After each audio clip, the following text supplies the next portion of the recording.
Welcome to the Psychedelic Passage podcast. My name is Jimmy Wynn, your host. Thank you so much for being here with us. It is mid-summer 2026. We are halfway through 2026. Although I really do try to create, content that's relatively, evergreen and timeless. So whether you are tuning in at the launch of this recording, whether you are tuning in a year or two from now into the future, hello, future listeners. Just really grateful to have you all here. As you know, with the Psychedelic Passage podcast and with just Psychedelic Passage in general, we're always trying to find this balance of meaningful information related to intentional psychedelic use, whether it's psychedelic therapy or psychedelic ceremony and ritual. And in the process of doing that, I also think it's important to talk about the cultural and societal aspects of how psychedelics not only work here in our society today, but how we got here and all of the people, events, places, and things that have allowed for this to occur. Very grateful in my lifetime to have a moment in our society where it does seem like intentional psychedelic use was very available for folks. And hopefully it'll continue on that trend in a positive way. You all are also very used to me having solo recordings, solo casts where I'm talking about particular topics and things with intentional psychedelic use, though it's felt like it's been the summer of guests. The 2026 for the podcast has felt like the summer of guests. And so I'm very, very grateful and honored to have an awesome guest on our show here today. We have John O'Connor, who is an awesome author. He's the author of The Secret History of Bigfoot, Field Notes on a North American Monster. That's this book right here, which is an NPR and Chicago Tribune Best Book of 2024. And then more recently, he wrote and recently published a short, strange trip. That's this one right here, about the late American mystic and psychonaut Terrence McKenna. Also includes some things about his brother, Dennis, as well. John's articles and essays have appeared in the New York Times, GQ, Men's Journal, Financial Times Magazine, Oxford American, Boston Globe, and several anthologies. You can tell this guy's been busy. John is born and raised in Kalamazoo, Michigan, so another fellow Midwesterner. A lot of folks know that I grew up in Chicago. Kalamazoo is actually the original home of Gibson guitars. That's something new that I learned.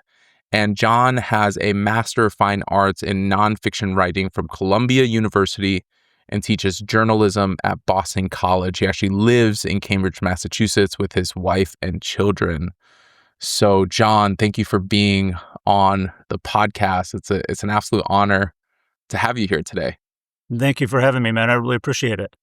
I think most folks can feel that I have like conversations with folks prior to them coming on to the podcast. And I just deeply enjoyed not only your books, I'm reading through these books right now, but also in our planning call, we just talked a lot about your reason for writing and what topics have been of interest and, passionate, for you. So can you help our audience understand a little bit more about who you are personally and what drove you to, the fine arts and being an author?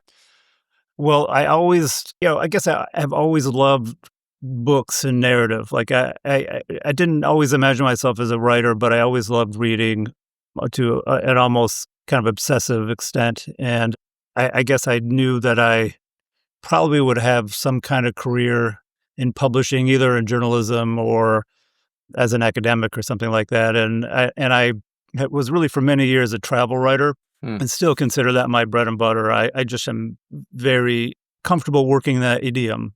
For a long time, I taught a travel writing class at Boston College, and I always told my students, this is almost like cheating. Like you just have this built-in kind of momentum. I think a lot of readers really love that feeling of momentum, of feeling like they're going somewhere. And travel writing, it's sort of there for you already, and you get to decide. You get to decide kind of what comes first, A, B, or C, but you really have the framework there. And I worked at for a long time at this kind of intersection of American landscape and literature, where I would explore. I was interested in like Ernest Hemingway's time in northern Michigan, or Ed Abbey's time in the desert Southwest, Peter Matheson in Florida in the Everglades. And I wrote a lot of those stories, and that eventually evolved. And I added a third layer where I started writing more and more about oddball, marginal subcultures. I don't mean oddball like in a pejorative way, but just like somewhat obscure, marginal microcultures of American experience. And that's how the Bigfoot thing came about. It was, in fact, Peter Matheson, the late writer, is mostly remembered for his book, The Snow Leopard.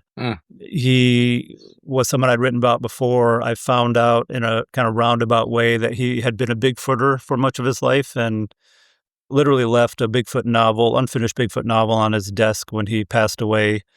And I thought that was like really interesting and kind of surprising, and it gave me permission, in a sense, to investigate that. And it eventually morphed into a book proposal that my agent encouraged me to write. And to be honest, somewhat to my surprise, she sold it. I did not expect to write a book about Bigfoot. It was not something that there was an organic interest. Yeah. And, to be totally honest, I mean, I saw Harry and the Hendersons when I was a kid, but I didn't have a whole lot of interest in Bigfoot. But once I started to get into that subculture and talking to people, I saw how many of my interests kind of dovetailed with Bigfoot and with the community of us, or odd fellows that make up that culture. And so, anyway, I don't know if that answered your question, but yeah, well, what I'm hearing is that you were not an avid Bigfooter through your life, but it also sounds like you're following in some legacy from these other, travel writers. And when you talk about travel writing, I also think about, Jack Kerouac, and probably a little different, but like Hunter S. Thompson and some of those folks. And it's almost like you get to peer into not only landscape, but the cultural aspects and the societal aspects of where you are,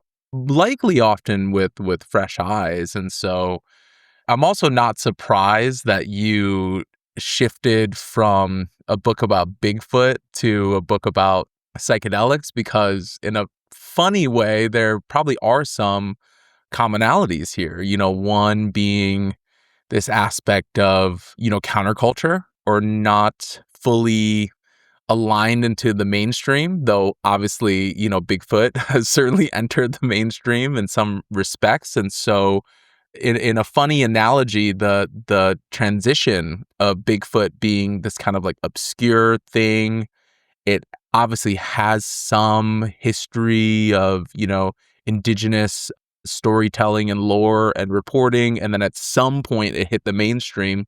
The same thing is kind of happening with psychedelics now, where there's this, indigenous history and culture, and then it was a deep counterculture, kind of like hush hush thing. And then now in its modern time, and then in periods in the past, it's kind of hit this like mainstream, piece as well. Yeah, there's definitely some through lines there for sure. I mean, with the Bigfoot stuff, there was so many rich veins to explore that I was interested in. As you mentioned, the indigenous legend and lore, the sort of ravaging of American wilderness, and yeah, it's sort of countervailing claims about vision and perception that would surprise a lot of people, and also belief. I think when I began that book, I thought about belief insofar as I really thought about it at all as this kind of hermetically, this sort of monolithic thing that what you believe, and on the other side is what you disbelieve, and they're never the two shall meet. And I really came to see them at times as intimately entwined and entangled, and it can be hard even to separate sometimes what we believe and disbelieve, and they're sort of strangely polyamorous, if you will. Yeah. There's some overlap and some intertwining, it seems like. Yeah. Yeah. And, like a perfect example is is ghosts like that. Every couple of years there are some surveys of American paranormal and supernatural belief, one from the Pew Institute Research Center and the other from Chapman University. And ghosts are always really high at the top of that list, as you can imagine. There's a lot of overlap with Bigfoot. But those, the binary kind of yes or no answers of those questionnaires fail to capture the complexity of people's belief. A lot of times they know kind of what the right answer is. Do you believe in ghosts? No, of course not.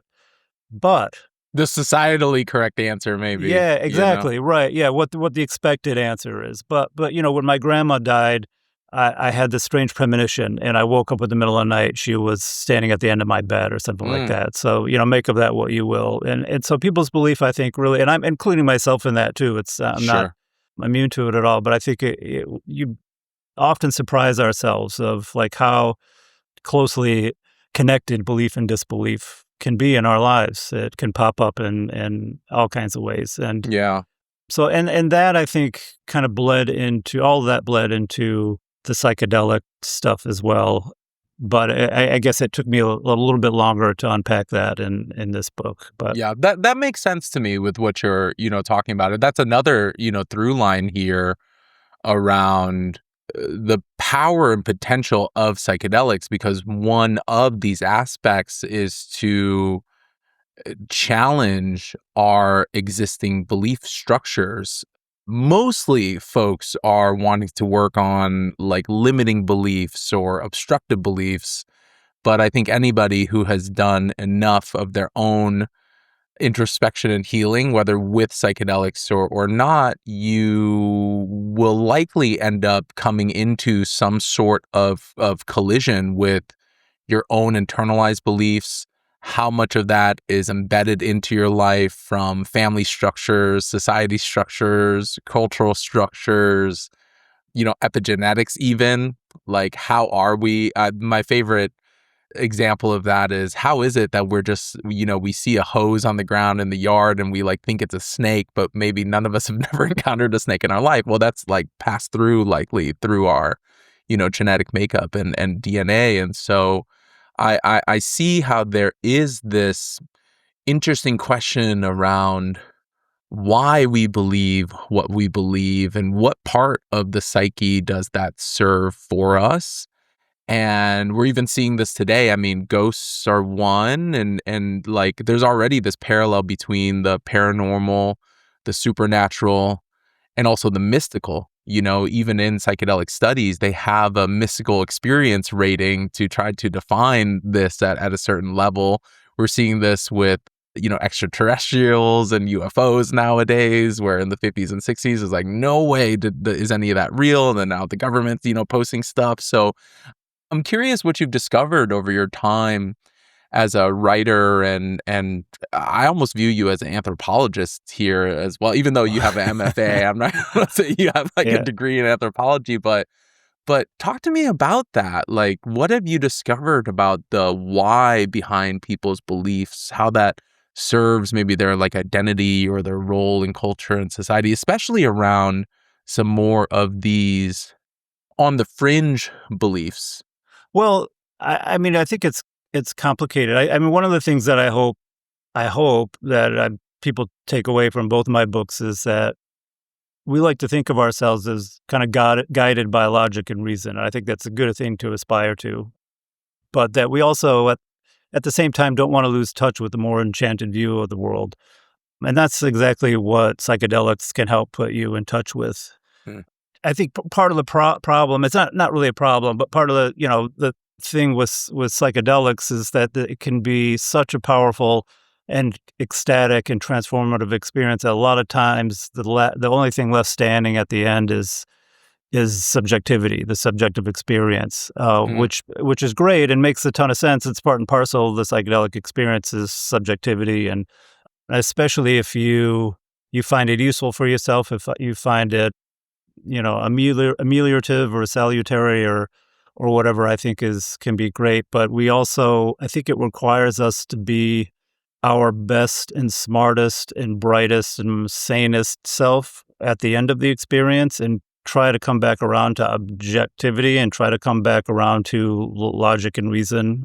insofar as that's possible. Mm. But I think to try to answer your question, I guess more directly as to the why, is that I think we all struggle with this balance between logic and reason, being alive in the world and moving through the world every day, but not losing touch with the sort of more incredible or miraculous parts of life and experience. And we live in many ways in a disenchanted world where it seems as though sort of science has an explanation for many things, and I think psychedelics uncouple science a little bit, uncouple sort of subjectivity from the sort of the world at large. Yeah, I mean, I tell our audience and community members all the time that we live in a very complex time in human history, though I would imagine that every participant in the present moment probably maybe felt like it was a complex time being on the advent of, human progression. And I agree. I have this notion and sense, my opinion is that there is something in our biology or just human history that really drives us to want something beyond ourselves, like want something greater and larger beyond ourselves. Now, this isn't everybody. There are some people who are very clearly rooted in who they are and the world around them, and they kind of define their life experience based on what's tangible and factual and like material. I'm not discrediting that. Mm-hmm. And I also feel like there is this natural tendency to some degree for everybody of wondering what is beyond what we can experience and what we can see. And Yeah, you of raise course. this interesting, dynamic with science versus almost like science versus experience, if you will, or the scientific versus the anecdotal. And there's always this debate of what comes first and which one is more valid. And so there is this notion amongst a lot of I'm obviously biased, but there's this notion among psychedelic experiencers and my colleagues, which say like, well, yeah, now science is quote unquote catching up to a lot of things that have been well known about the self and the psyche and spirituality and these psychedelic experiences that have likely spanned back many hundreds, if not, thousands of years and probably even longer. And so, I think about how prior to science, those beliefs were mostly rooted in the spirit and religion and gods, right? And then science has now come in. And then I think it's kind of funny how there's similar to what you said about this polyamorous, overlapping, intertwining aspect of around what we believe and what we don't believe, almost like pitted on opposite ends of the spectrum. I think people do that with science versus lived experience as well, almost like pitting them on opposite ends. But I would imagine that they're actually just reinforcing each other in a probably a good way as well. It's fascinating as I think that one of the most redeeming aspects of psychedelic experiences is to really question what you believe to allow your truth to come forward. And as a part of that, it kind of challenges those aspects and things, which some of that can be very restorative. And some of that can also be a little disorienting for, folks as well. And so I wonder, well, let's talk about this Bigfoot side a little bit. And I really want to focus on this, your Strange Trip book. What common themes did you see around this, power belief with researching and traveling for this Bigfoot book? Because to my understanding, you talked to like different sources, different communities, different things. Were there common themes? Were there differences that you observed from a trend standpoint? Yeah, for sure. There are three things that come to mind. The first is just that the legend and lore, again, that's sort of handed down the centuries about these creatures. Like, we love our myths. Myths die really hard, and they say something about us. So, as we're seeing now, the Odyssey 2,000 years later is still with us. Both in print and in filmic form, and we love our mythology. It really speaks to us. And the other thing was just I lean really into this in the book because it means something to me. But I kind of posit that one of the reasons we're seeing this sort of efflorescence of interest in Bigfoot and other paranormal, supernatural stuff but especially Bigfoot in the United States, because it's a kind of almost a stand-in or a metaphor for our ravaged wilderness. Like if you were Mm. to lay a map of the United Oh, States interesting. states out and like just look at like original old growth forest, you would see a couple of pinpricks here and there. Virtually everything else has been cut down multiple times. And we really are, not to get all morbid and everything, but we really are a country of cut over lands. And even in places that we, like the Pacific Northwest, that seem very primal to us or primeval, really aren't anymore. Mostly everything you're looking at is new forest. It's new landscape. And I think Bigfoot is like a sort of cipher or something for that anxiety or trepidation or just angst about that loss. I think people are aware of it. They might not articulate it in that way, but I think Mm. they know.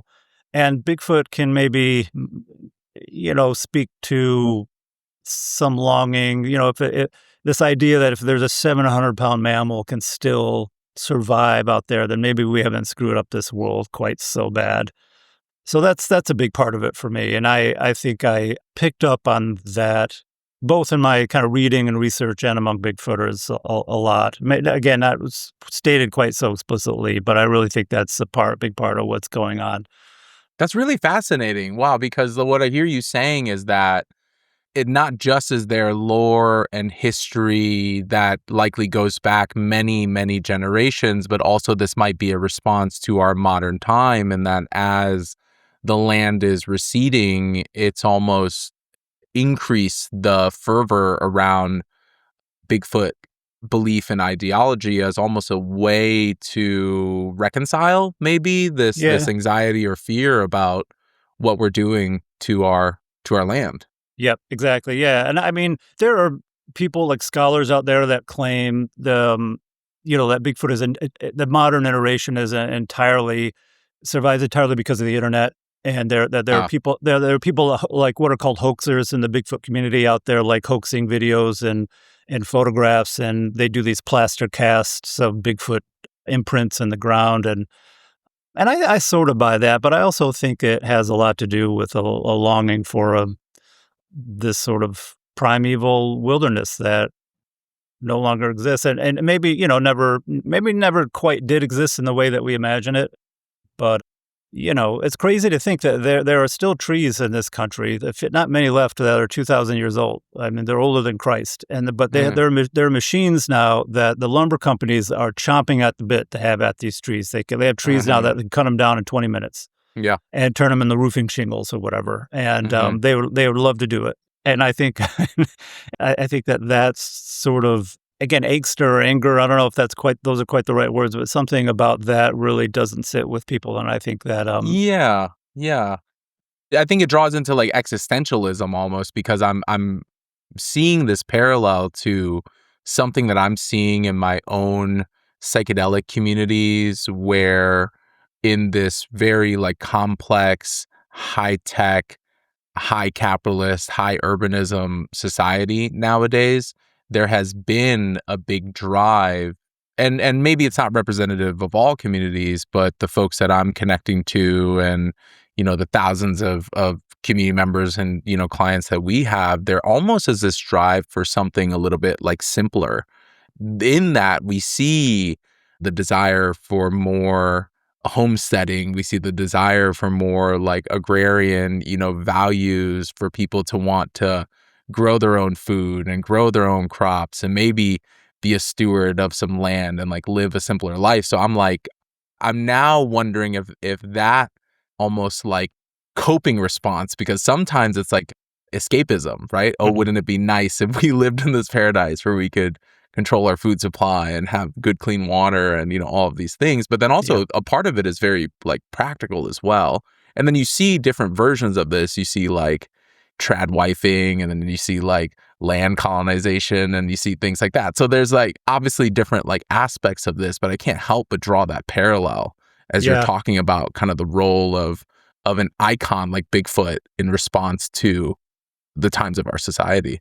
Yeah, I was going to say trad wife when you were talking, and there's an element to Bigfooting that is really like kind of wilderness LARPing, like live Mm. action role play stuff. Ah, It's really again going back to this question I of love that.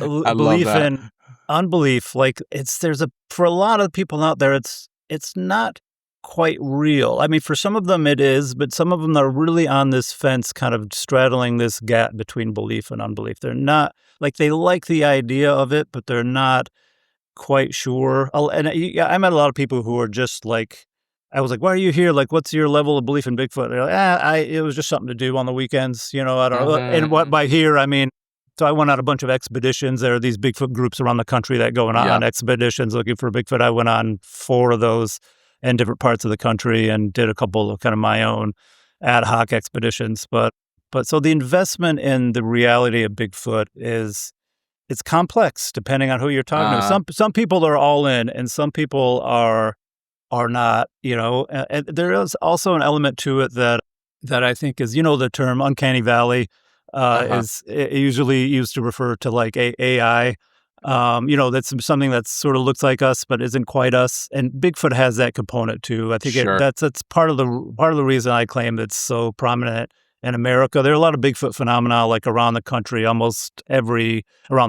the world, almost every continent has Bigfoot-like, many cultures have Bigfoot-like creature, but part of the reason I think it's so sort of face forward, if you will, in America is because of this uncanny valley Mm. aspect.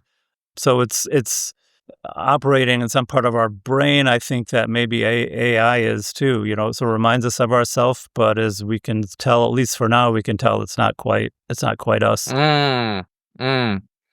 Yeah, it's interesting you say that because I also think that this is why psilocybin mushrooms is so prevalent as almost like the first psychedelic substance for many folks, and embedded within that is this desire, whether consciously or unconsciously, to return to nature.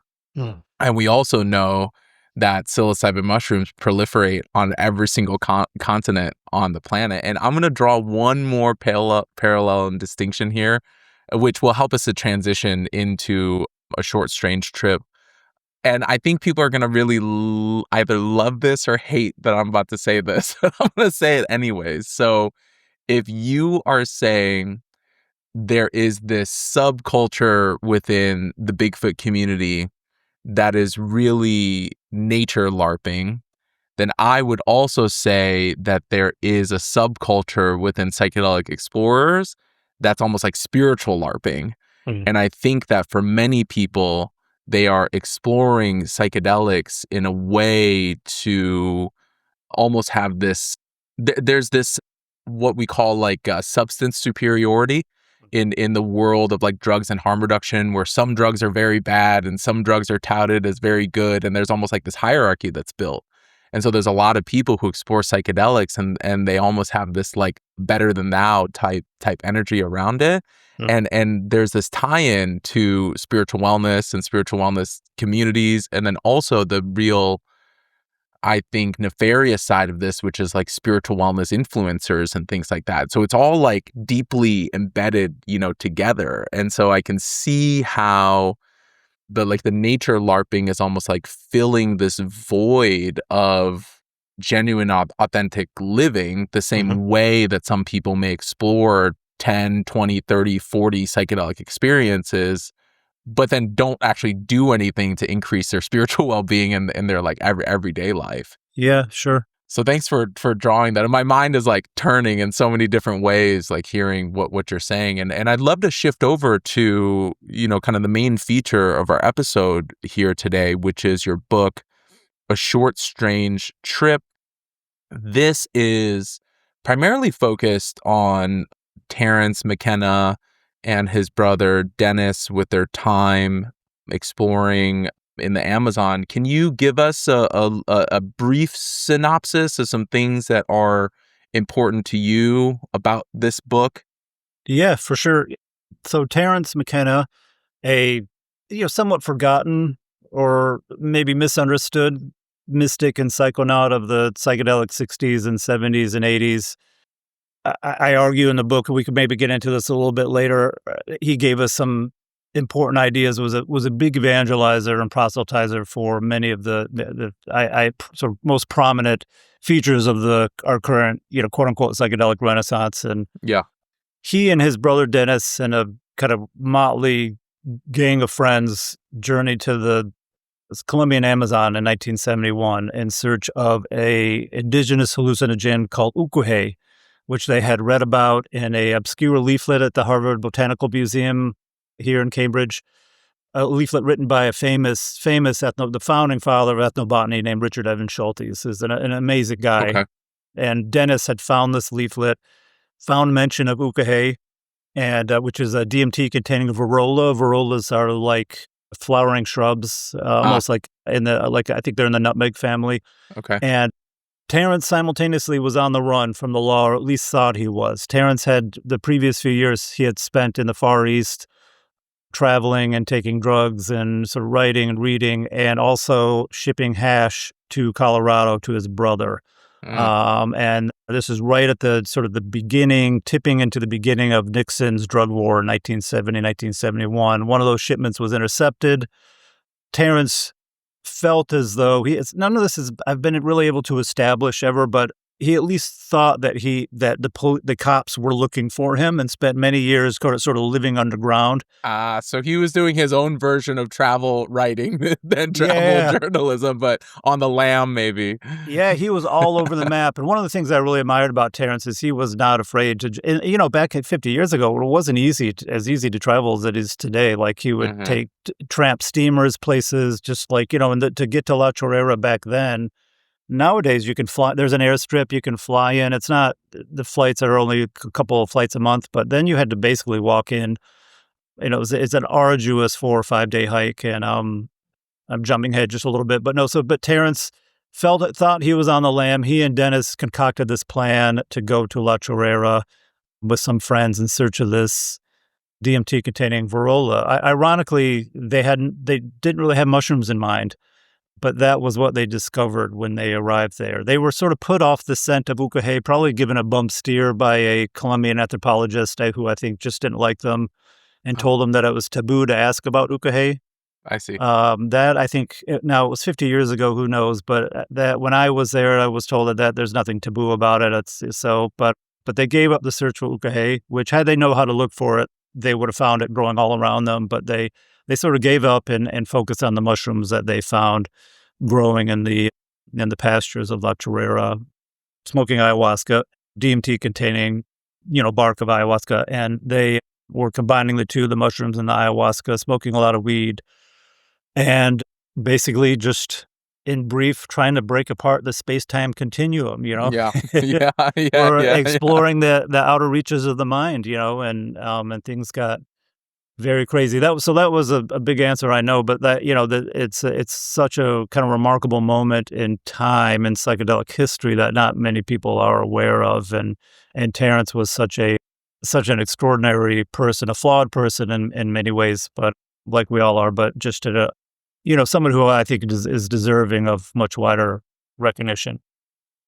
Yeah, and I think that in our modern time, there are people who find out about the potential of psychedelics through podcasts. I know Dennis McKenna has been on, like, Joe Rogan. Regardless of what you think about that character or not, it is one of the widely regarded, widely listened to, podcasts. And so, Terrence no longer being here with us, I know that Dennis has kind of carried forward, the torch a little bit. And I hear you that, Terrence, though, he almost has like his own type of lore about him a little bit as well, though some of it isn't in obscurity. And folks have heard me talk about at least these two things, which might jog some reference for folks.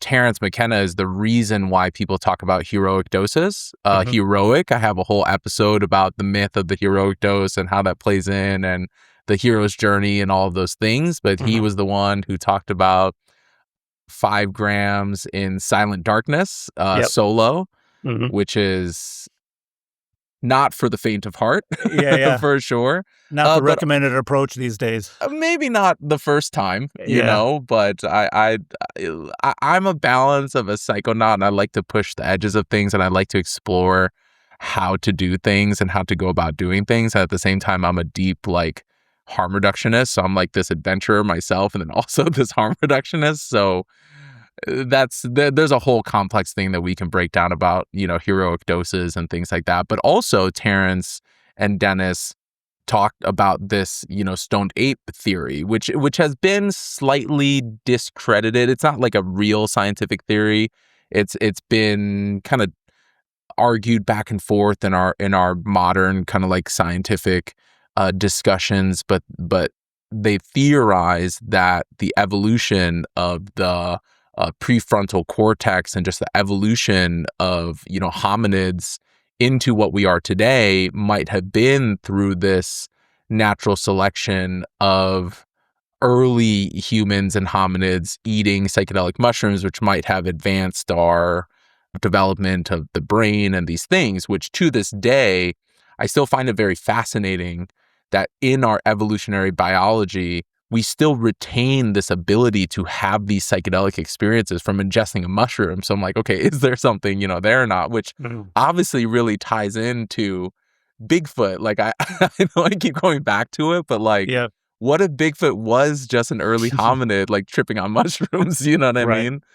Why was this so important to you to write about Terrence McKenna and to go on this like literal journey? Because I also understand that you went down to the land and things like that. What really struck you about this, and what was your motivation around writing this book?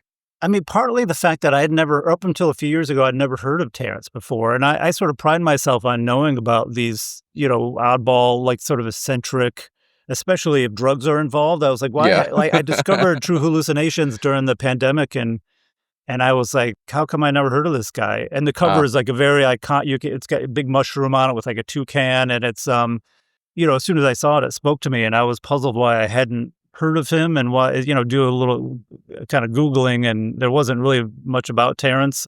And I bought that book, and I regrettably put it on the shelf for like a couple of years and just looked at it. I think I thought I knew what it was, just some hippie, trippy bullshit that didn't really have any meaning, any larger meaning or import for me. And then one day I took it off the shelf and I started reading, and I was just completely flummoxed. I was like, what?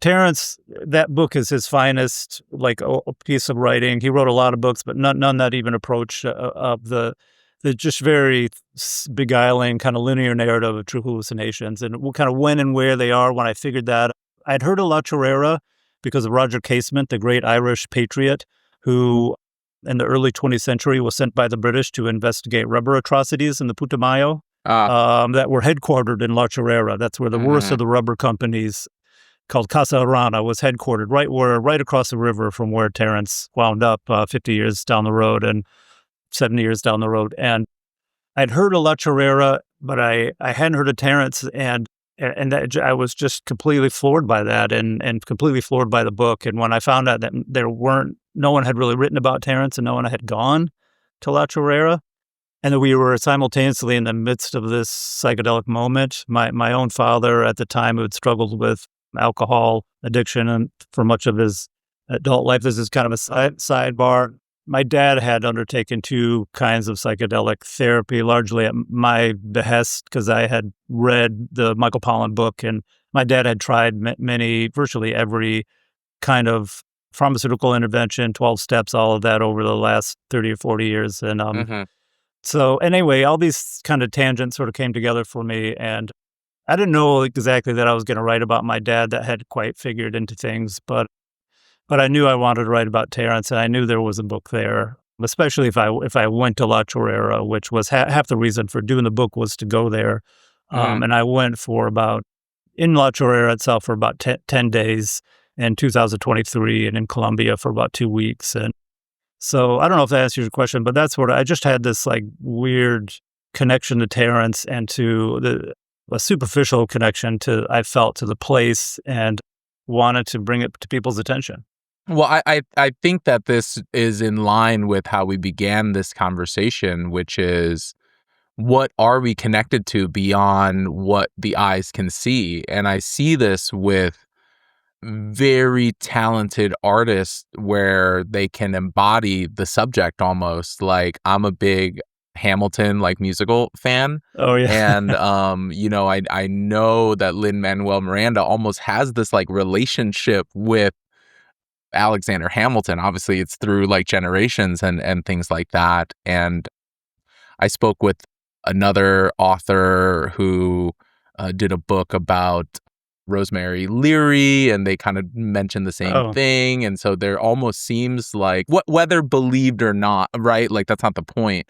But it sounds like you had felt this almost intangible connection to Terrence upon discovering this book, True Hallucinations. And then also, I'm really fascinated about this tie-in about your dad and his psychedelic experiences. Are you open to just segueing to that, like, for a second? Because I also understand, I would imagine that there might have been a spectrum of like experience there for your dad. Are you open to sharing anything about that?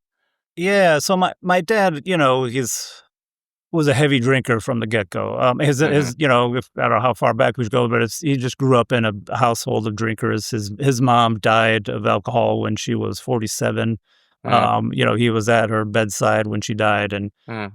his nickname in college was Copter because he would get so drunk he'd basically spin around until he blacked out. And all sort of fine and well when you're in your early 20s or whatever, or maybe not. Maybe I'll retract that, but it certainly is the one thing. Socially normal and acceptable. Exactly, in That at college, least, and yeah. then but when it goes on for 50 years here, maybe there's a red flag there. So, Mm-hmm. and anyway, he had, he'd been in and out of rehab and the 12-step stuff and all the pharmaceutical interventions. And some of it took for a while, so he was sober for long stretches in there, but it always had a kind of shelf life, a very short shelf life. And so, Mm. around 2016, 2017, when Michael Pollan's book came out, I read it, and, he talks a lot about the work of Roland Griffiths and Mm-hmm. other, at Johns Hopkins and other, I think at the same time, almost simultaneously, a little bit later, NYU, University College of London. Yeah. There had been a lot of research into psychedelic interventions and therapies for addiction. And end of life there. I'm sure your listeners are familiar with that, how to change your mind stuff. And my dad and I just started a conversation about it that lasted a couple of years. And he sort of agreed to do psychedelic therapy. Started with ketamine because ketamine was legal at licensed clinics in Michigan. Mm-hmm. Ketamine isn't a typical psychedelic. It's actually a anesthetic. It was developed as a battlefield anesthetic during Vietnam, and it has powerful anesthetic properties. I mean, he slept through most of his 5 or 6 ketamine sessions that he took, and ketamine tends to have very relatively mild kind of existential tailwinds, if you will, compared to psilocybin or LSD, especially. It's maybe more like MDMA or something. It's not a perfect analogy, but closer to that. Well, it's not a traditional psychedelic, or what they call like a classic psychedelic. So at certain dosages, these certain substances like MDMA, regarded as like what they call an entheogen, can have some psychedelic properties. I think the same with, ketamine. So I hear you there. Yeah. Yeah. So that didn't take for him, and he was at the time working with a therapist who was also a trained psychedelic therapist, who suggested a psilocybin session, which we did in November of 2023, I believe. Okay. And I was there. I went, sat. It was my idea, so I figured it was only fair that I'd be there with him. And my stepmother kind of insisted on that, and so the end result is basically none of it really took for my father, and it might have been kind of too late. He might have been too far along, and in a way, and also he did not really do the necessary, what's sort of called integration, but like really the sort of, the psychedelic therapy is supposed to be accompanied by traditional psychotherapy before and after the sessions.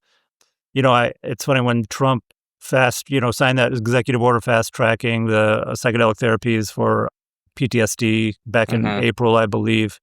there was a lot of press about that, and in almost every article I read in the New York Times and elsewhere, it was Washington Post and so on. The very last paragraph, or maybe second to last paragraph, would mention, by the way, they'd quote someone that would say, this stuff is not a magic bullet. It's supposed to be accompanied by traditional psychotherapy. Uh-huh. And my dad definitely did not read that last paragraph. Sure, sure. And figuratively speaking, and so it's hard to say exactly what happened. But part of my complaint in the book is that in the culture generally, that these drugs are being treated or talked about as a kind of surefire magic bullet for people, and they do work that way for some. They don't for everyone, and they didn't for my father. Yeah. Well, first and foremost, I'm hearing very deeply about just your father and you through this experience, and so that's where my heart goes, hearing this. And also, I think that you are saying something very important. I tell people all the time that psychedelics on their own do have this massive potential. Of course, they do. The ability for it to be long lasting is then a variable depending on, how you approach it. And so if psychedelics can open the proverbial door to the self, then it's important that folks walk through it and continue to walk through it and continue to reopen it and continue to keep the door unlocked and open. And much of that work is outside of the psychedelic experience itself. Like, sure, psychedelic therapy is the most common term, but it's actually psychedelic assisted therapy, like PAT. That's why they call it CAP, like ketamine assisted, therapy. And, for what it's worth, I also believe that coaching and non-psychotherapy approaches are also valid. Like we see this in community approaches and indigenous cultures as well.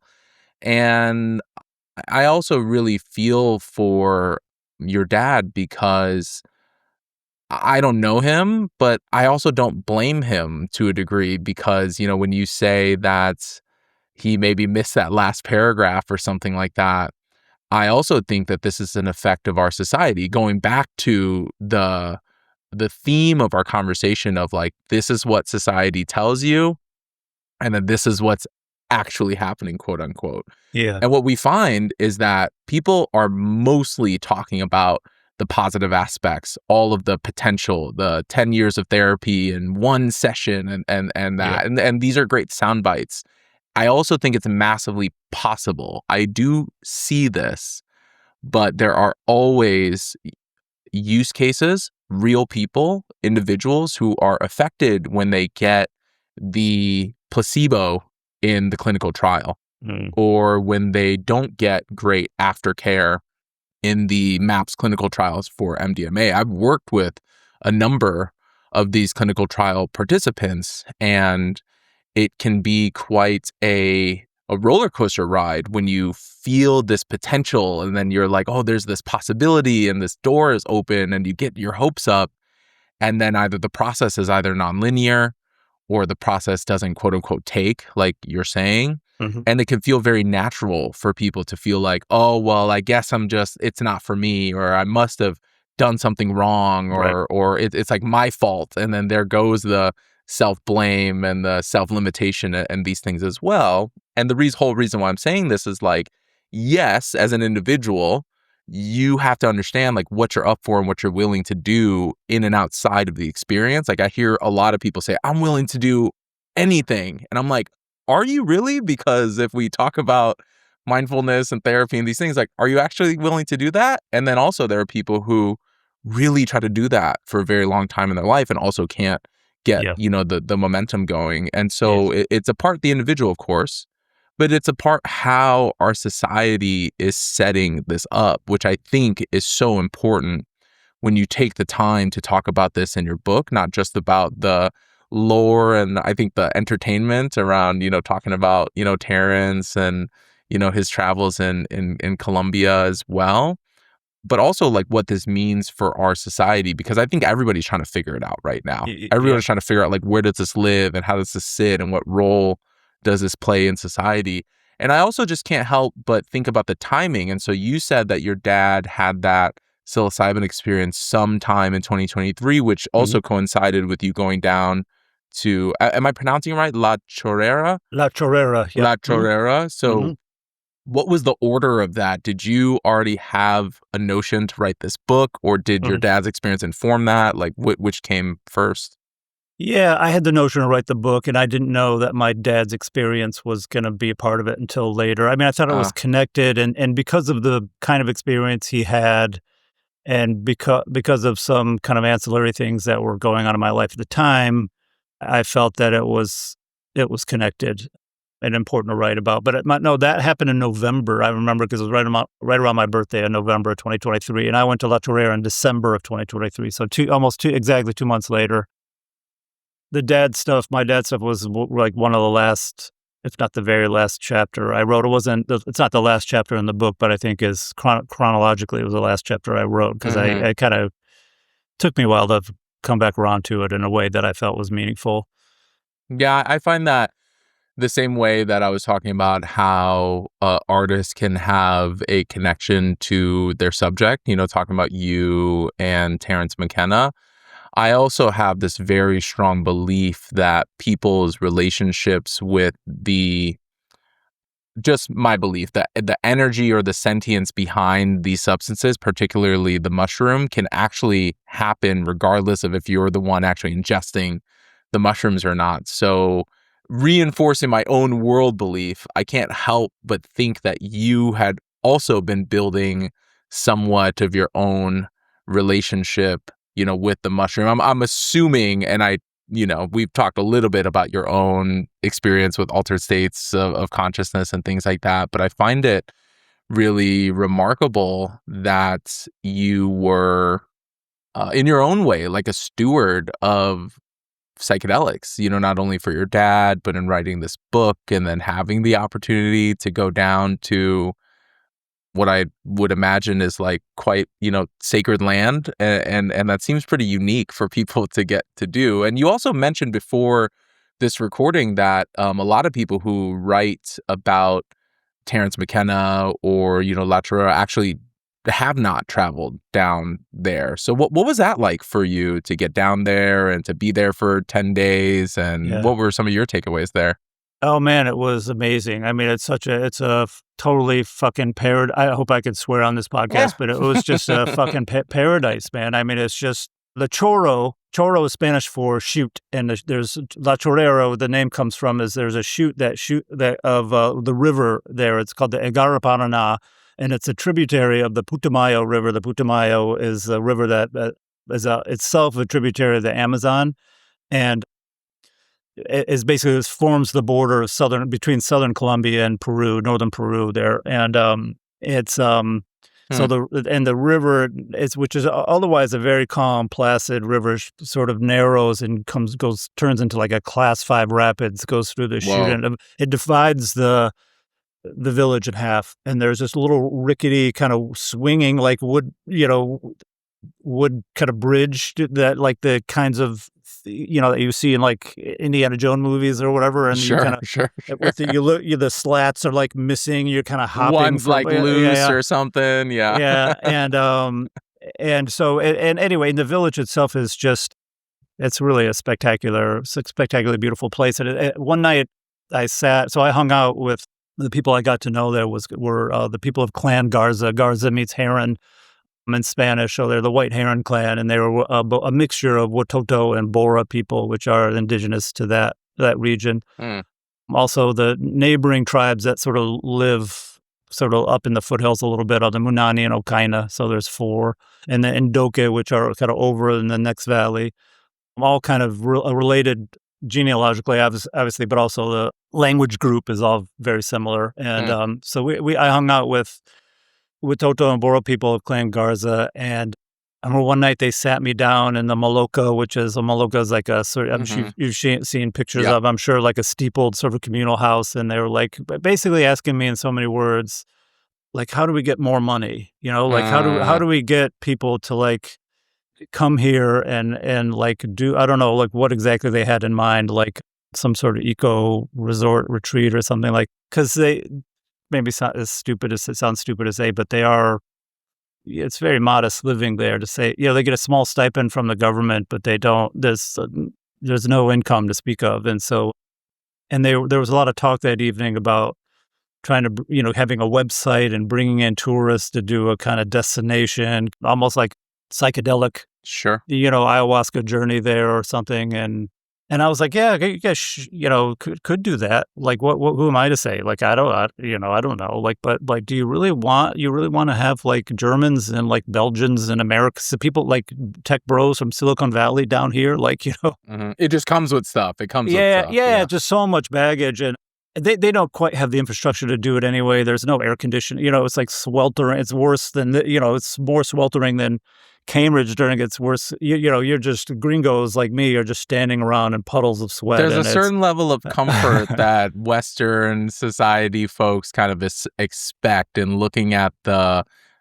landscape of international psychedelic medicine retreats. You can range from 5-star, places and accommodations to something a little bit more. I'm more of like a salt of the earth type guy, so I like to like get dirty and like sleep on a mat and stuff like that. But I hear you there. Yeah. They just don't have. It's just not anything like that. So they could have it if they wanted to. They have like a oil burning kind of energy. It's an exaggeration to call it a plant, but they do have electricity for a few hours a day. That's kind of timed on and off, but they don't have the infrastructure to have to make it any kind of destination, and unless you were up for like a real rugged kind of experience by Western standards, or I guess I should say sort of global North standards. But besides that, I mean, it's just they have a very enviable existence there. It's just the sidewalks peter out into the jungle, and it's life is sort of lived on the river, and in the jungle, and I'm romanticizing it, I know, but I almost I can't help myself really. Well, it's your lived experience, and you're entitled to the lens of it that you want to speak to. And as I'm hearing you talk, I can't help but think about this really interesting parallelism and also this irony almost of, here you are talking about indigenous lineage and legacy of folks who are trying to find ways to adapt to modernity, to adapt to technology, and to adapt to tourism, and to a degree adapt to Western society. And then earlier we talked about how there's a segment of our population and society who have this big dream of returning to something simpler. Yeah. And so it's almost like each side, not to like pit folks on different sides of the spectrum, but each side is wanting to find ways to like incorporate more of the other, which I actually find quite fascinating. Yeah. And obviously there's some concerns and pitfalls around like indigenous fetishism, let's say, or cultural fetishism, these things. And so it's a mix. Like I have a belief. I find that the majority of humans out there are very well intentioned and mean well and are good people and want to do good. And then I think there's the smaller population of people who are likely nefarious, and probably most of those nefarious people are I hope like unconsciously, nefarious. And so what I really love about what you're saying is you're actually like drawing a bigger, you're opening my eyes to these like threads that actually tie us together in a way. Like I can't help, and people have heard me talk about it in this episode, I can't help but think about, even though they're very different and almost completely separate literary works from you, I can't help but think about how the Bigfoot book and your Strange Trip book, like it's so clear that there's some commonality there, and I just appreciate that you're out there doing it instead of talking about it like conceptually and theoretically, which also ties into what we talked about with psychedelic experiences as well. So I find this conversation, very, very fascinating. And I know we're getting down to the end of our episode. What has writing this book, how has this impacted you and your life and your worldview? Like you as investigator, author, dubbing you an anthropologist, how has this book impacted you after researching and doing it and then writing it and then now it's out? Yeah, well, I made a lot of friends with people who I, otherwise would have never come in contact with. I mean, that's the great thing about journalism. I teach journalism at Boston College. Mm-hmm. I teach a drug journalism class called Journalism on Drugs, where we sort of talk about this is just a little bit of a sidebar, but talk about the sort of the literature, the history of the drug war seen through journalists' eyes from 1971 to the present. And I'm always telling my students, although like they don't quite believe me because they're 20, but it's like this is the one of the great things, and maybe one of the only great things about being a journalist is you get to insinuate yourself among people and in places that otherwise would have remained totally closed off to you. Like there's no reason for you get to call somebody even in the Amazon and be like, "Hey, I heard about this thing that you do. Like, I'm into it. Like, can I come?" And almost always people will say yes, unless unless you're like a celebrity journalist and you want to go hang out with LeBron James or something. But most people are open to you and to your pestering them with questions and so on. And it's opened up your community and your world a little bit.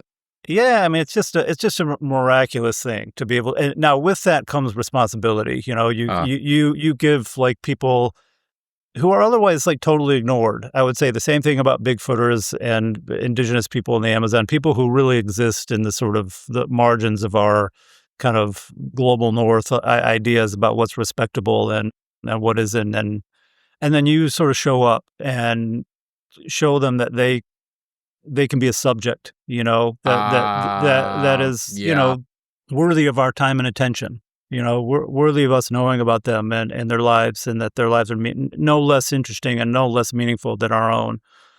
And that's a really powerful thing. But you also, it does come with responsibility, and you have to be respectful and remember that people are vulnerable and they're human. Again, the great corollary of that is that you get to have these contacts with people who otherwise would just be a figment of your imagination, and so in that way, I think, say in the same way that I'm friends with some Bigfooters now, people who we probably disagree on like 95% of any hot button political issue, but we still text and share jokes and memes and stuff like that. And same with my friend Elio Bunahe, who's the chief of Clan Garza, who we text almost every day, and he sends me a picture of his daughter and like his daughters, and it's just, so you expand this community, but you also just enrich your own experience in ways that are almost impossible to really do justice to. So yeah, that's really beautiful, and I'm really grateful that you're speaking about this responsibility, because the same way that I think about psychedelic journeyers and explorers, the same way that I think about your dad is like, are they anecdotes or are they people, And I think that it's so easy to create these images in our mind about the real people and stories and life experiences.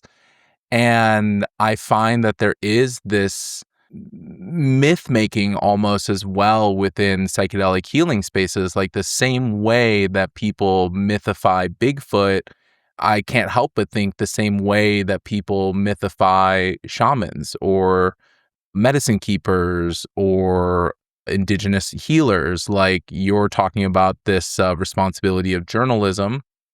And I also can't help but think about R. Gordon Wasson and Maria Sabina and, how that was this very dark part of our psychedelic history in America. But also one of the outcomes of that is that this came into our conscious awareness. Now, obviously, there, Maria Sabina was deeply negatively affected in her life, and she continued to do so because she believed that the mushroom was like beyond, let's say, like human agenda. But we are also at this time here, like you mentioned, these executive orders and with Trump and the government and all that, and we are at this very exact precipice in our society now, which is who has access to these tools, how are these tools used, who gets to access them and who doesn't. And there's a ton of people trying to call the shots and make the decisions and things like around it. Like I heard a well-respected colleague of mine, we're not like super close, but Ismail Ali, who is the co-executive director of MAPS, he's like, is the potential healing for veterans, should that come at the cost of the sovereignty and culture of the Gabonese people? And is that at odds with each other? And should there be a way for all of it, to be respected? Does that make one important and the other not? So I hear that in what you're saying. I'm just appreciative of you talking about that level of responsibility in your role. And I'll pass it back to you because I was asking about like your takeaways about this book. I just kind of went on my own little bit of a rant. But yeah, what else comes up for you as you're kind of reflecting on where you're at with this book now? Yeah, just curious to see where we're going. This stuff, actually, you sort of read my mind there, just to see where we're going with this, how this is all going to fall out. Like, I mean, I suspect it's going to be this harm reduction regulatory thing. It's sort of hard for me to imagine all of psychedelics falling under that rubric, but in terms of what the sort of future holds, I'm really curious to see what happens in the next few years. It's of course one of the great ironies that it's now Republicans who are at the forefront of sort of pushing this through, maybe for kind of mercenary reasons, but there's no probably greater inheritor of the Nixonian mantle than Trump, and don't get me wrong, it's a bipartisan. The drug war was a bipartisan mindfuck. The Clintons arguably did more harm than anyone else, but it seems as though we are on the other side of that now, and that we're in a much better place. But as you mentioned, it remains to be seen, like what direction we go. And I'm both kind of hopeful and worried to see. Yeah, like with mushrooms, it's hard. It's like impossible to me to imagine what the profit margin, but how anyone's going to kind of profit from magic mushrooms, which you can grow in your closet for $50 for even more mushrooms you and all your friends and family could want for a year, and so even the microdosing regimen, I think, is not it's kind of tap out, I think, after a while. And so but the other kind of quote unquote kind of harder psychedelics, I am really sort of waiting with bated breath to see how that unfolds. Yeah, I find myself cautiously optimistic. And like I was saying earlier, I do trust in the well-intention and the goodness of people. And I think it's one of the themes that we spoke about in our, planning conversation about this is that, and true to what you said in the beginning of this episode, is that there are likely more commonalities than we believe. And this era of segmentation and separation and divisiveness that we had talked about previously, I think is quite prevalent in our society. And so I agree, it remains to be seen. This is why there's a lot of indigenous wisdom keepers talking about a war on nature. Like, this is why most of the clinical trials of substances that have moved through phase 2 and into phase 3 are synthetics and analogs and things of that nature, because those are patentable, and of course there's a positive side. Like there also, for certain segments of society, there needs to be a level of predictability and a level of standardization, right? But also, much like you said previously, it comes with stuff. And so I'm very grateful to have had this conversation with you on our podcast. And you can find more of John's work. His website is johnmoconnor.com. We're going to throw this in the episode description as well.